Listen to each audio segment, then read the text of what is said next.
They don't chase cameras, they don't crave headlines, but they run the game quietly. From billion-dollar algorithms to political war rooms, a handful of families are engineering the future of America without ever stepping into the spotlight. They move where lists can't follow. This isn't about wealth, it's about control, covert influence that shapes elections, rewrites laws, and manipulates markets from the shadows. The Mercer family. You've heard of billionaires, but not like this. The Mercers don't just make money, they manipulate the system behind the scenes. They fund the platforms, feed the algorithms, and flip the political chessboard while staying nearly invisible. At the center, Robert Mercer, a man so private, most people wouldn't recognize his face. But this reclusive codebreaker rewrote Wall Street, built a fortune off numbers no one else could read, and then turned that power loose on American politics. He didn't inherit wealth, he built his fortune from scratch.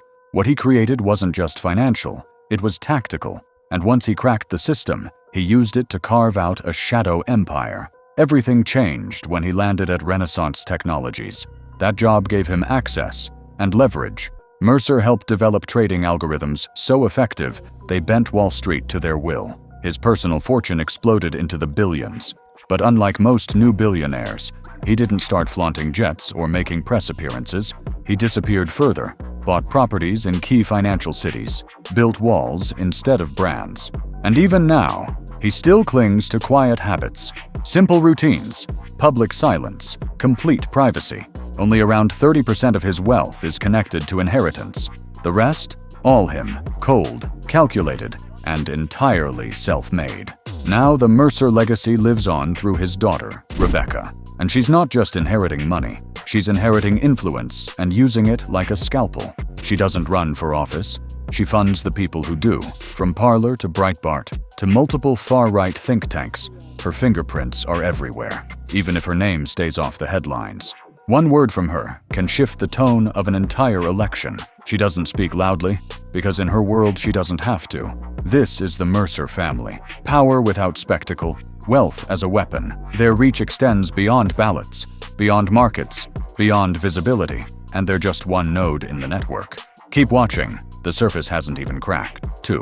The Rockefeller family. Secrets hidden behind the legacy. The Rockefeller name has long been a symbol of American power, wealth, and high society.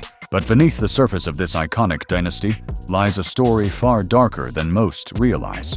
While the public sees philanthropy, skyscrapers, and presidential influence, the private history of the Rockefellers is marked by scandal, tragedy, and secrets few ever speak about. It all begins with William Rockefeller Sr., the father of the empire. William was a man of deception. In the mid-1800s, he roamed the country posing as a traveling doctor, peddling fake miracle cures under the alias Dr. Livingston. His career wasn't built on medicine, it was built on lies. And the deceit didn't stop there.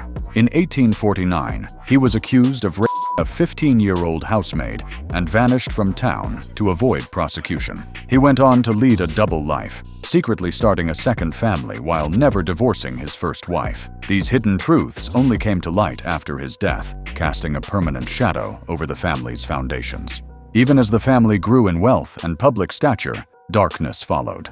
One of the most chilling chapters came in 1961, when Michael Rockefeller, son of former Vice President Nelson Rockefeller, disappeared off the coast of Papua New Guinea. Official reports claimed he drowned after his boat capsized, but witnesses and researchers have long suggested a far more disturbing fate, that he may have swum ashore and been killed, possibly even cannibalized, by the Asmat tribe, known for its ritualistic violence.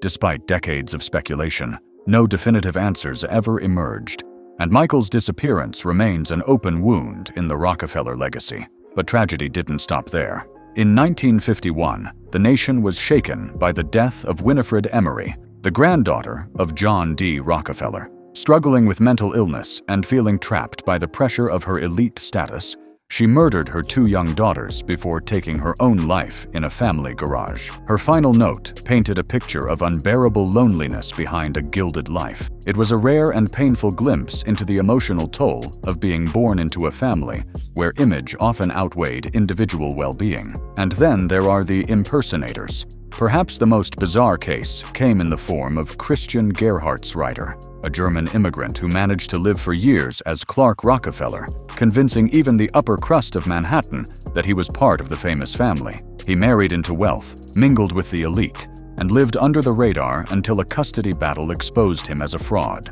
and later, a murder suspect. His lies worked for years, proving just how powerful the Rockefeller name remains in American culture, even to those who don't belong to it. Even legitimate heirs like Nelson Rockefeller weren't immune to scandal. His divorce and quick remarriage to his assistant, a woman who had once been close friends with his ex-wife, ignited tabloid chaos. Later, his sudden death in 1979, while alone with a young staffer, fueled rumors of affairs and cover-ups, forcing the family once again into damage control. The story of the Rockefellers isn't just about oil and influence. It's a legacy riddled with deception, tragedy, and secrets.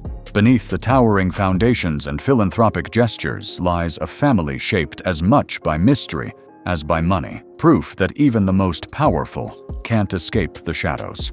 Third on the list, the Walton family, the wealthiest dynasty in America.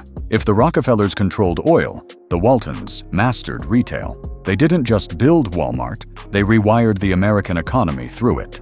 What began as a small-town discount store in Arkansas turned into a $250 billion juggernaut that dictates supply chains, crushes local businesses, and locks in low-wage labor models across the globe. But the real power move isn't in the aisles.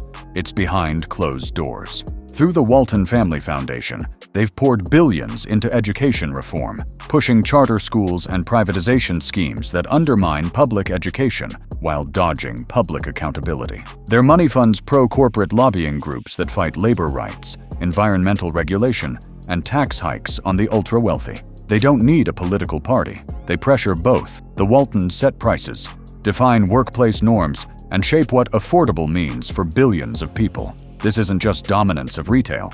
It's the quiet standardization of economic precarity.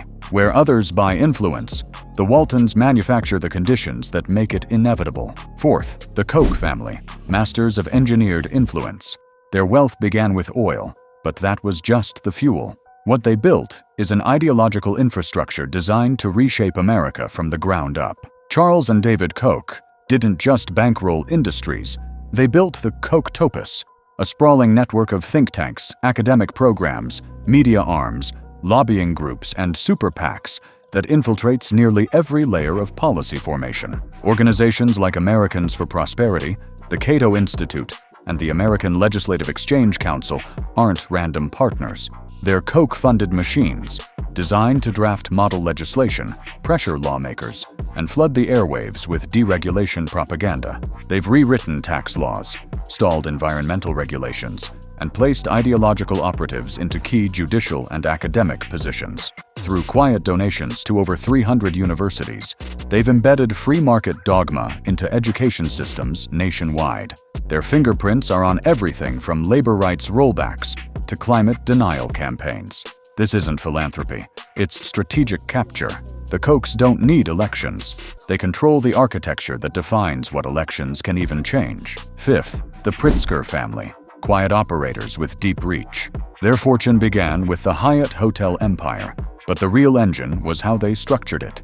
Dozens of trusts, layered shell corporations, and offshore entities designed to preserve capital and evade public scrutiny. That financial scaffolding didn't just protect wealth, it converted it into political leverage.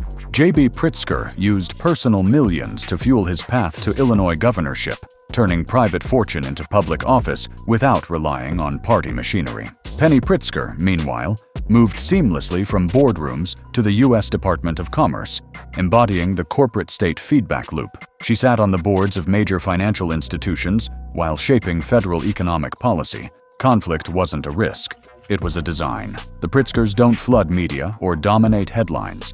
They infiltrate from within, using institutional trust as cover. They don't shout, They sign, legislate, allocate, influence wrapped in discretion, control through access, power that feels like governance, but moves like inheritance. Sixth, the Hunt family, once the most dangerous players in global finance. Their wealth came from oil, but what made them infamous was an attempt to collapse the world's silver market. In 1980, Nelson Bunker Hunt and his brothers tried to corner silver on a global scale, driving prices from $6 to nearly $50 an ounce. It triggered panic, drew federal intervention, and culminated in the Silver Thursday crash, a $1.7 billion implosion that exposed how fragile the system was under concentrated private pressure. The family was fined, sued, and forced to liquidate, but they didn't vanish. They adapted. The Hunts diversified into energy, real estate, and sports franchises.